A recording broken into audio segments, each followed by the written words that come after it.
Hey guys, Marco here, welcome back to another lesson. In the example I'm playing right now, I'm using triads.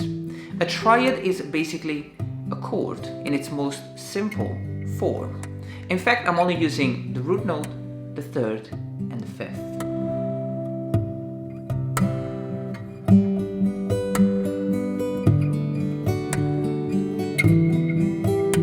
Now in this lesson, I'm going to show you how we can transform a very simple and basic triad into beautiful sounding chords.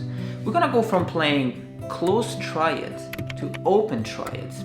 And then we're going to combine open strings to add more extensions and color to the chords.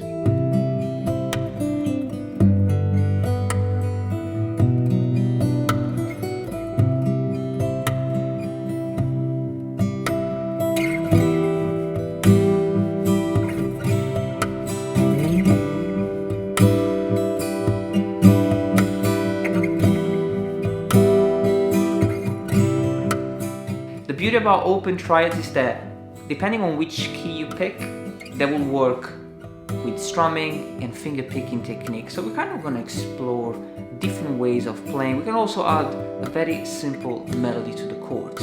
So I'm super excited. You can get the tab, check my Patreon page, and subscribe to this channel if you want to keep up with all the upcoming lessons. Now let's have a close up. Let's get started.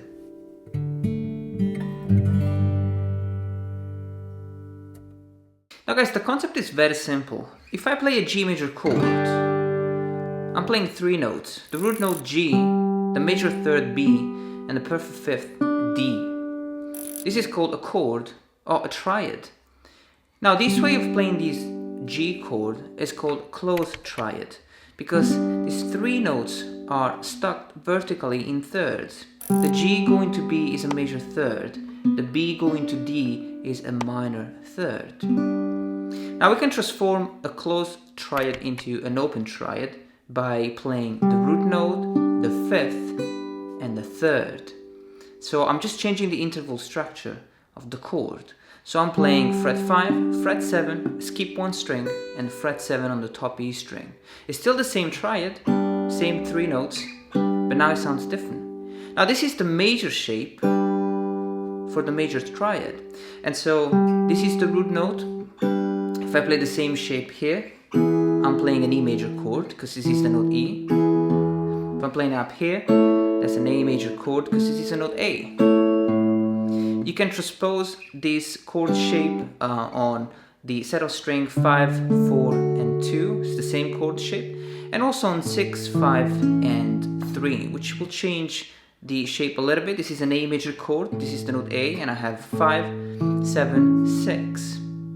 You can go from major to minor, so if this is a G major chord, I'm going to lower the third down to a minor third, and I'm playing a G minor chord, 5, 7, 6.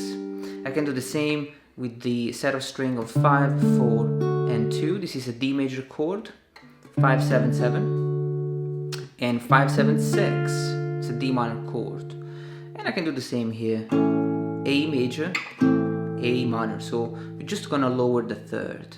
Now if I had to play a chord progression such as G, D, E minor, C, G, B minor, and C, I can play this chord progression with the open triads. So I'm gonna play like this.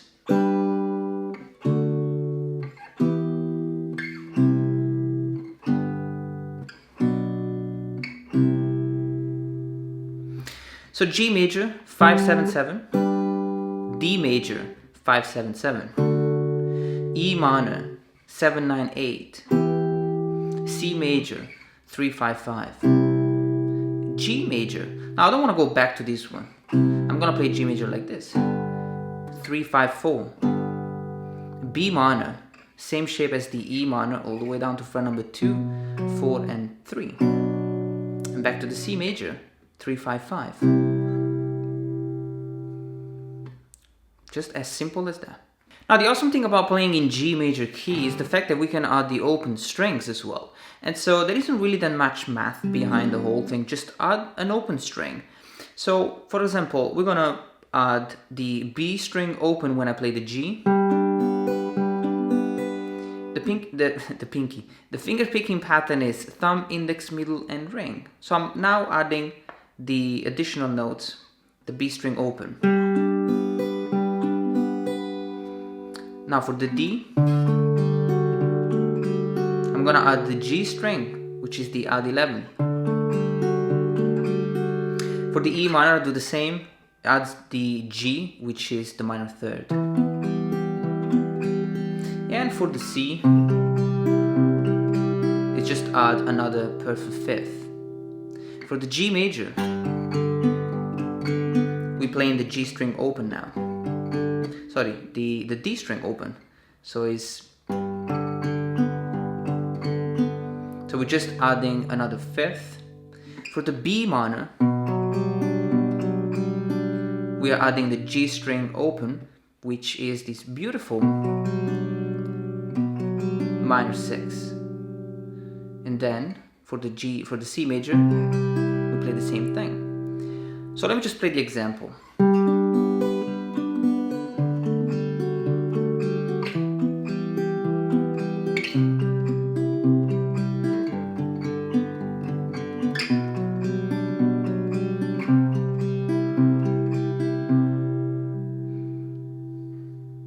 Now guys, the awesome thing about playing open triads is the fact that we can easily add a melody around the chord.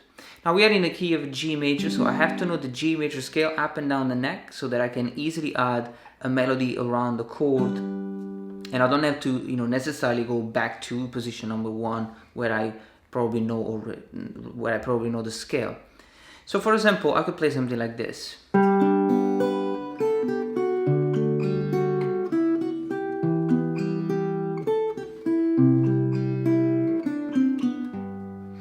Now let's analyze the first 4 chords. I'm playing a G major. Now the G major scale in this box will be this one. Starting from the top E string, I have fret 7, 5, 8, 7, 5, 7, 5, 4, 7, 5, 4, and the fret number 7 and 5, and then the fret number 8 and 7 and 5.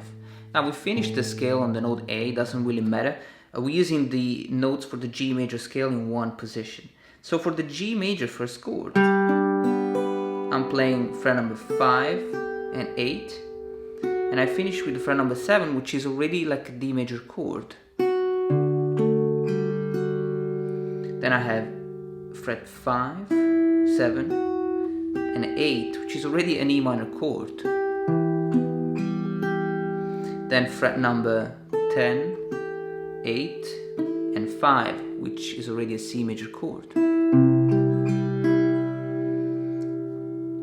And so, now as you can see, when I'm playing the C, I'm already considering a different G major box, which is 5, 5, 3, 2, 5, 3, 5, 4, 2, 5, 4, 2, 5, 3, 2, 5, 3.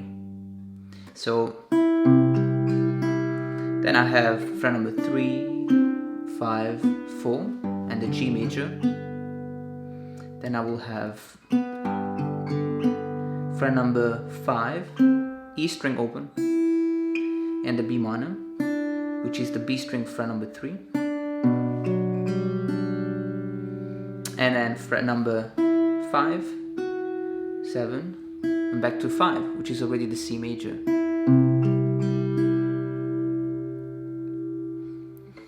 So not too difficult. It's not like I'm not going for crazy things. Just fill in the gaps between the chord change with the notes of the G major scale. When you put it together, it's a beautiful exercise, a beautiful melody, a beautiful chord progression, which can be played with a simple melody. Now another awesome thing about these beautiful chord shapes, the open triads, is that they also work with strumming.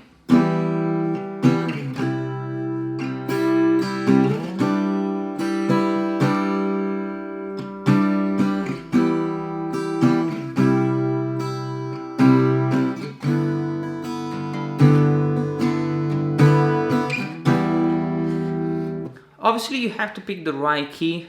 This exercise is not going to work in E flat minor or in any other key that has a lot of accidentals. Okay, so you got to pick a good one. And obviously, you know, if we're playing E minor and we are playing a C major and a G major all the way up to 10, 11, 10, 12, 12 and become a G6, then you can strum all the strings except for the low E string. You can strum all of them. So when you play the E minor, you can actually strum the low E string.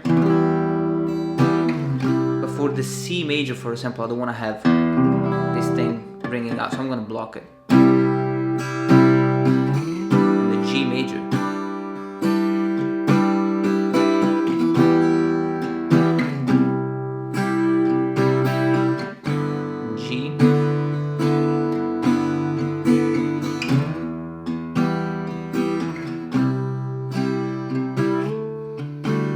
D major as well. So you can put together a very nice chord progression. In the example I was playing at the beginning of the video, I was playing E minor, C, and the G shape, and back to the E minor, to the C, and to the G. So it's totally up to you how you want to play this. You can have a lot of different, you know, strumming pattern, but it's just to show you how, you know, versatile it can be to play around with open triads. So I hope you enjoyed this lesson, guys. See you next time for another tutorial. Practice, practice, practice.